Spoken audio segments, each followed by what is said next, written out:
Hey there, Business for Unicorns podcast listeners. This is Mark, and I'm here to tell you about an awesome free resource on businessforunicorns.com.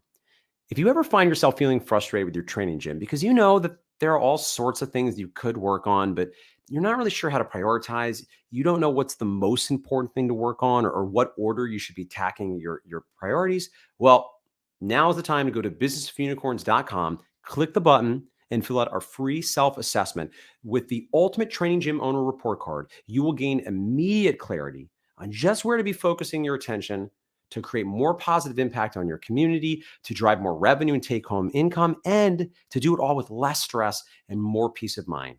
So go to businessofunicorns.com, click the button, fill out that free self-assessment, and start building a business and life you love today.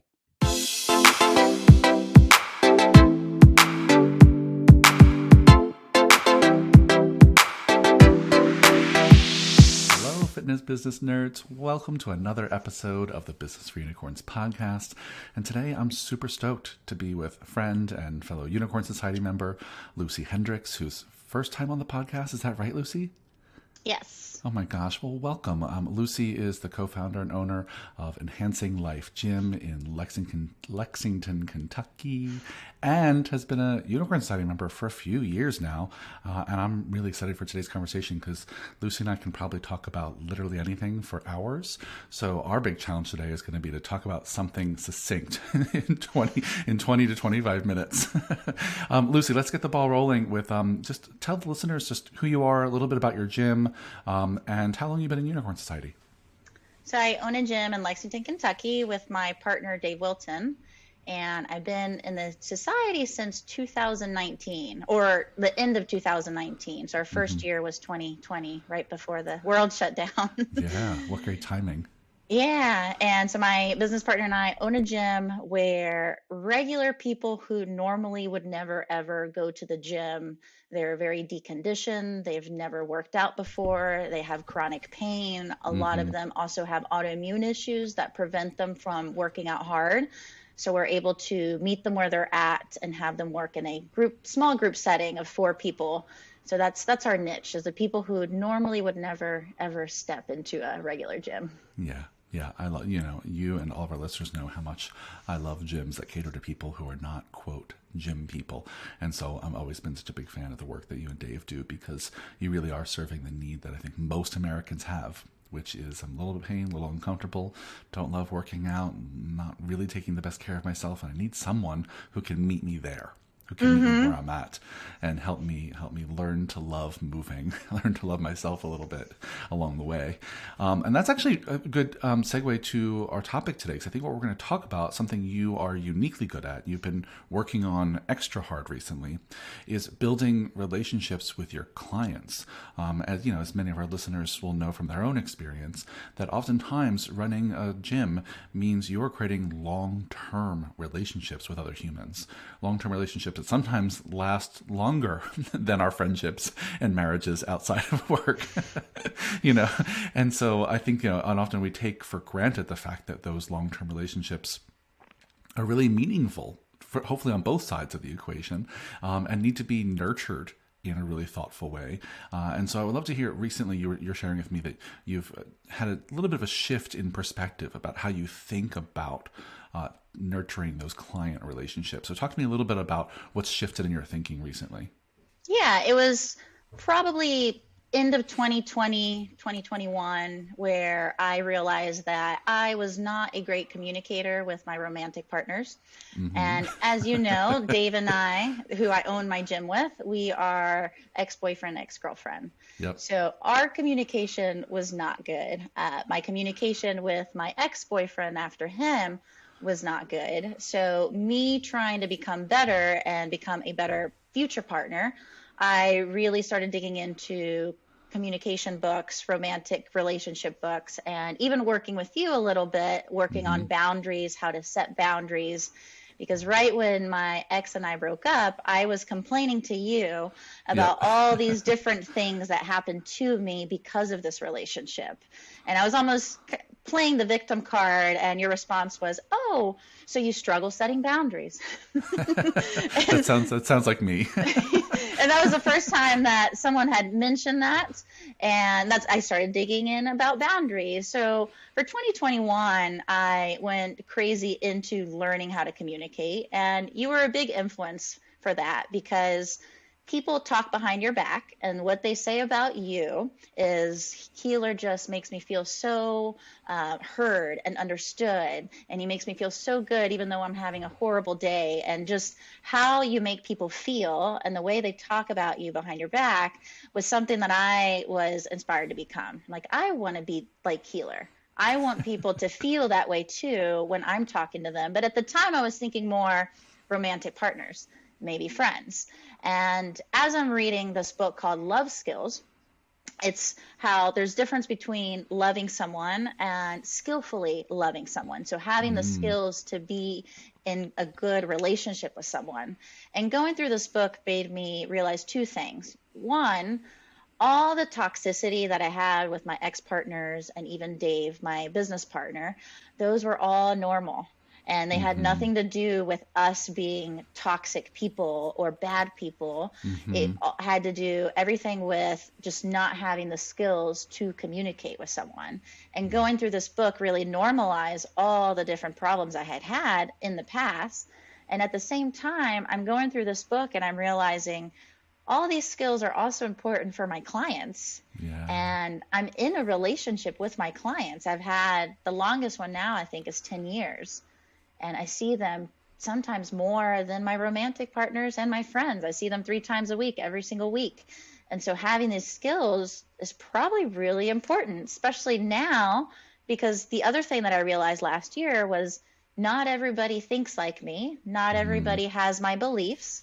Not everybody has my experiences. And so how can I be in a relationship with someone who maybe I don't agree with, and I still need to nurture that relationship? Because I used to think, well, if they don't think like me, if they don't agree with me, they must be wrong. Well, that's another lesson I learned last year. We all live in our own reality, and we might not always be right. So how can I have a good relationship with someone who has completely different sets of beliefs? And part of that is learning how to skillfully love someone, learning how to validate them. You might not agree that someone is upset for a certain situation, but you can still validate their experience. And so that's really what got me started. Yeah. Well, let me pause there because I'll first say thank you. Thank you for all the kind words about me. I appreciate that.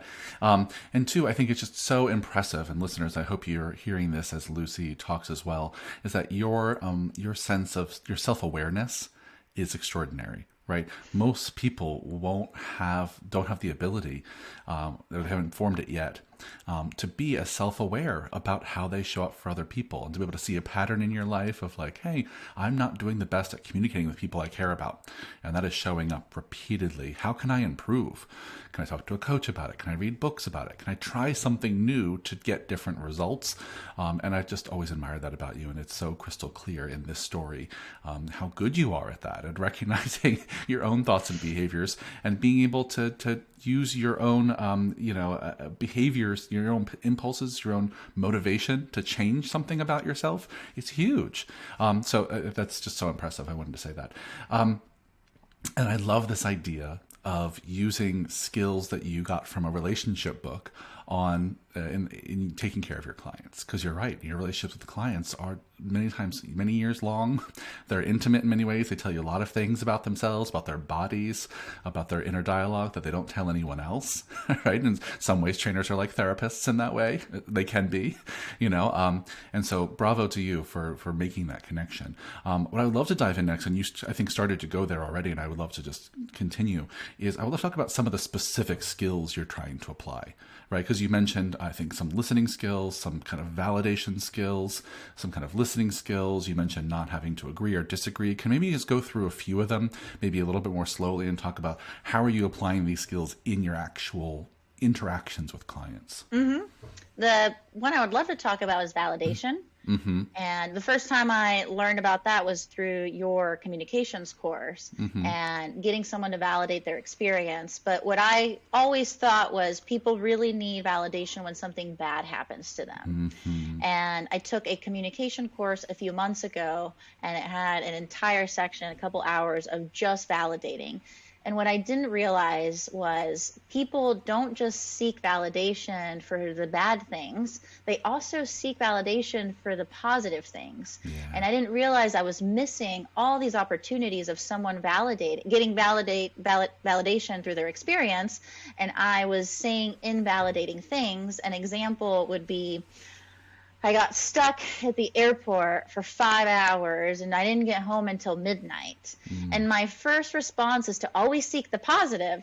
Well, at least you got home that night, instead of validating their experience. And it would be something more like, wow, that is so frustrating. I also would be so pissed. And those little things make a huge difference in the conversation that you have with clients. And I didn't realize how many times I was missing that and how many times I was missing people's excitement. And they need a validation on the good things that happen to them, because maybe I don't care about their kids making a goal, but so I would miss that. And so I would miss validating that good experience of like, wow, that is so amazing that your kid finally got a goal in their play or soccer or whatever. And that's a perfect example. Yeah, that's a perfect example. Yeah. And so little things like that, even with friends, or I feel fat. Oh no, you don't feel fat. Instead, you miss the opportunity to get deeper into the problem if you are really quick to invalidate their experience, because from your eyes, they shouldn't feel fat. They look fine. But what if you would have responded with, well, why do you think that is? Or what makes you feel that way? Or friends complaining about, I'll never find a partner. Oh, you will find a partner. Instead, well, what makes you feel that way? Yeah. And the course gave you a lot of good responses. And in the beginning, for people wanting to learn about this, it will feel very robotic, because that's not how you normally talk. Sure. But now, after months of going through this, it's an automatic response now. So it doesn't feel like I'm acting like I'm not myself. It's become a part of me. Great. But I will say I practiced a lot. Yeah, that's it, Lucy. That's it. I mean, you know this because you've taken my coaching conversations course, and some listeners probably have as well. But I say in this course all the time, learning new communication skills, in this case, I would consider these coaching conversation skills, excuse me, is a little bit like learning a new language, where you have to immerse yourself in the practice of getting yourself to think differently so you can speak differently. And it really starts with listening differently, so you can process that information differently and then say something differently, right? So it's really retraining yourself to communicate, and that does take time. But, I want to just maybe give my brief 2-minute rant on validating, because I think this is such an important skill, as you know. And the thing that validating is helping to counteract is this deep-seated, universal human concern that we are alone. Right, that we are the only ones that experience our grief. In some cases, we're the only ones that experience our joy. And because we're the only ones who experience our joy, is it even real? Am I right for feeling this way? Am I crazy for feeling this way? And so validating, and sometimes it's called normalizing, is making someone feel not crazy for having their experience. And Lucy did such a beautiful job of giving examples and giving language for that. So instead of telling people, oh no, you'll totally find a partner, right? The idea here is to be like, oh my gosh, it must suck to feel like you're not able to find a partner. Where does that idea come from? Right? What I'm doing there is, and Lucy did a beautiful job there too, is I'm helping them share their lived experience, right? And hopefully even get more clear about it. Say out loud thoughts they maybe have only had internally up to that point. And so when you can do that in a setting with a client, you are absolutely building trust. You're building loyalty, right? You're building so many connections between you and that client that will help them get better results, trust you to try new things, have them stay longer. So this is not just like woo-woo therapy for therapy's sake, right? This actually is good business, right? It's good business to develop relationships with clients that are based on a deep mutual understanding of each other. And validating is just kind of a crucial skill to have them feel seen and heard by you. So beautiful examples, Lucy. What other skills have been popping up for you that you've been playing around with? I would say, to kind of piggyback on the validation, is when realizing that a lot of people, when they complain or vent, I used to think, and a lot of coaches are like this, we always think people are searching for advice. And when we feel the burden of always giving people advice, people's complaints and their venting is a burden on us. Yeah. And realizing that when people complain and vent, sometimes they're just seeking validation. And just validating their experience versus me telling them, well, you should do this. Instead, they just need to have someone validate their experience. And I had a perfect example with this. And now I notice it with my friends and my loved ones. When they don't validate me. I recently started hanging out with a lot of people who are outside of the industry. So I've never had that. Never had friends who do not strength train. And here am I. It's a whole new world. It's a whole new world out there. It is. I get 15 to 20,000 steps a day. I strength train 5 times a week. I have muscle. And of course, I'm going to eat more than someone who's smaller than me, who does not strength train, who does not walk. But over the last few weeks, I've been eating out with them a lot, and I've been feeling like I eat a ton. Even though I'm looking at myself in the mirror, I'm getting leaner, but it's getting in my head. So I reached out to a friend and I was venting to them. I'm like, I'm going out with my friends and I'm eating twice as much as they are. Am I fat? Do I look fat? I don't know. It's getting in my head. And I knew what I wanted. All I needed was someone to validate me. Yeah. Like, wow, if I was eating twice as much as your friends, I too would be freaking out a little bit and it would be getting in my head. And both of my friends that I sent that to, they were both like, you got muscle, you got to eat. But then even just acknowledging like, wow, I was just searching for someone to validate what I was going through so I don't feel alone. Yeah. And so really becoming aware that venting and complaining doesn't have to lead to advice or doesn't have to burden me with their problems. Yeah, I think that's huge. That's huge for owner operators like us, right? That if we think of ourselves as like these vending machines for problem solving and questions, and every time someone comes to us with a challenge or a question, our job is to immediately have an answer or to have a fix or to have an immediate, thoughtful, brilliant response. And that can feel like a real burden. Right. So instead, thinking of yourself as maybe less of a vending machine for information and advice and more like a mirror. Right. More like a mirror. More like, okay, if you're coming to me with complaints or questions or challenges, I'm going to reflect them back to you. Right. I'm just going to share with you. Okay. And part of that reflection back includes validating. Right. Includes like, okay, well, Lucy, what I'm hearing is that you're going out with friends. You're feeling like you're eating twice as much, and that's getting in your head about you thinking you might be fat or not taking care of yourself well. And that makes perfect sense. If you're sitting at a table eating twice as much as people, it makes sense how that might get in your head. What do you think is really true here? What do you think is really going on? Right? And what I'm doing here is I'm just saying, like, listen, I'm hearing you. I get it. It makes sense to me. And then I'm engaging in a deeper conversation about what's really under the surface here. Let's pull it apart. Let's excavate this. Let's dig deeper. And I think that's what great friends do. That's what we want from each other. And when you can do that also for clients, wow, what a different kind of conversation to have. What a different kind of conversation to have. Yeah. So what have you seen happening with your relationship with your clients now that you've been diving into these communication skills a little more? I feel like our connection is a lot deeper. I think September, when we had our retreat in New York, you had someone speak about how your gym is your community. And that did not speak to me at the time. At the time, it felt like, no, my gym is the place that I built for their community. It's their thing, but it's not really mine. I don't have a community in Lexington. I have a community in New York and in Austin where all my fitness friends are. But now I feel totally different. And now I feel like it is my community. I've grown connections with them a lot better. I feel like we're all friends. And so the gym environment to me just feels very different than what it did last year. Yeah, that's amazing. I mean, to feel more connected and like you belong in your own business, that's a pretty tremendous outcome. Yeah, good for you. And Good I for you. notice, like, last week it was 4 people in a session, and it doesn't always happen this way because sometimes people are not very friendly with everybody and it feels like everybody's doing their own separate thing. But most of the time it feels like we're just one big conversation and we're all talking across the room, even though everybody's doing their separate programs. And last week, one client just out loud was like, Lucy, what's a movie that inspired you when you were younger?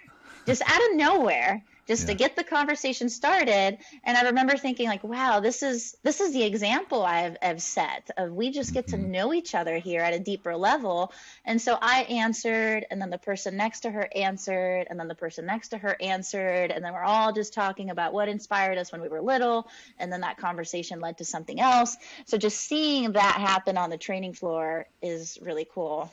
Yeah, beautiful example. Yeah, I mean, I always say that vulnerability is contagious, right? That when you can lead by showing some vulnerability, some emotion, some feeling, and you can get curious about someone else's emotion or vulnerabilities or feelings, it has this ripple effect in a community where people know, oh, this is a place where we can be our authentic selves. We can show up with joy and have it be celebrated.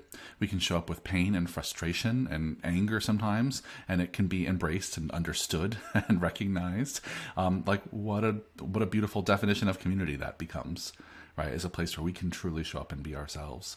Good for you. That's beautiful. Let me ask this: for all of the skeptics who are listening or watching, for all the people out there who are like, "No, I'm not doing that." Right? I started a gym. I am not a therapist. I don't want to hear about all the feelings and all the stuff. They're here to work out. That's my job. I'm not interested in getting any deeper or knowing people any deeper or revealing myself any deeper. And for starters, I have a little bit of a sarcastic tone as I'm saying this, but I'd say, honestly, I respect that opinion, right? I know that not everyone is interested in having a depth of conversation with their clients that involves all of their thoughts and feelings and etc. And if that's your choice, with all due respect, go live your life. But I'm curious, Lucy. I have some of my thoughts of my own. What would you say to them? Like, what would be your advice for if they were to just do a little bit of this? What does a little bit look like?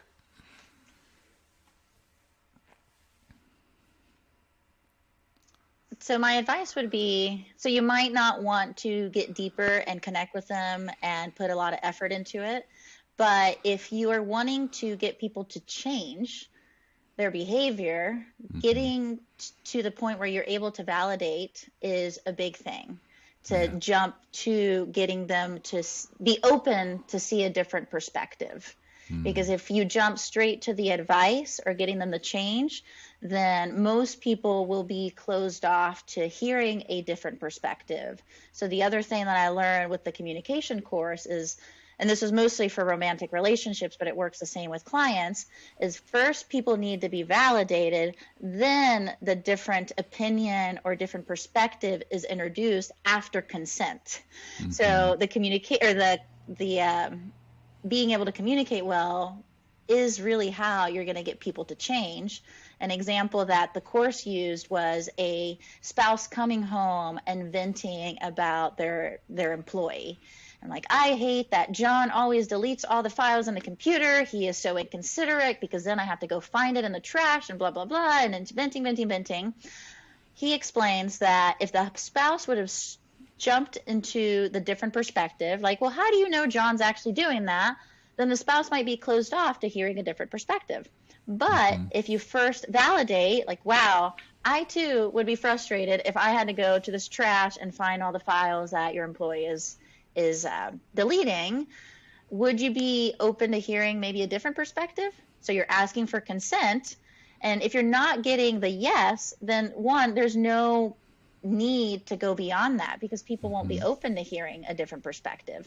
But if they say yes, that's when you can provide a different perspective of, well, have you thought maybe John thinks he's doing you a favor of deleting these files, and this whole time he thinks he's actually doing a good thing and not pissing you off? And that's how you slowly start get people to change their perspective. Yeah, a great example. Yeah, I think that's so smart because I think the thing I'm hearing you say that I think is useful for our listeners and viewers is that if your job as a gym owner, operator, trainer is to help change people's behaviors to get them closer to what they want in their life, whether that's aesthetic results, energetic results, etc. You're in the job of behavior change, and behavior change requires them to trust you enough to try new things.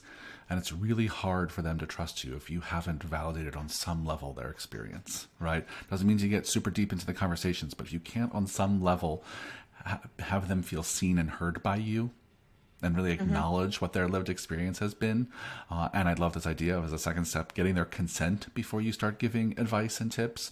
Then it's going to be real hard for you to be successful as a change maker in their lives, right? And I think that's very wise. That's very wise. I'll add one more kind of pro tip, just because you might see this coming, because I talk about it a lot in our coaching conversations course. But one challenge to validating is that if your validating always requires I statements, it's going to be challenging for you, right? And they're not wrong, right? So for example, I think Lucy just used one, which made me think of this, which was a perfect example of validating. Like, I would also be really frustrated if I went to work every day and the files were deleted, right? Super useful, great example of validating.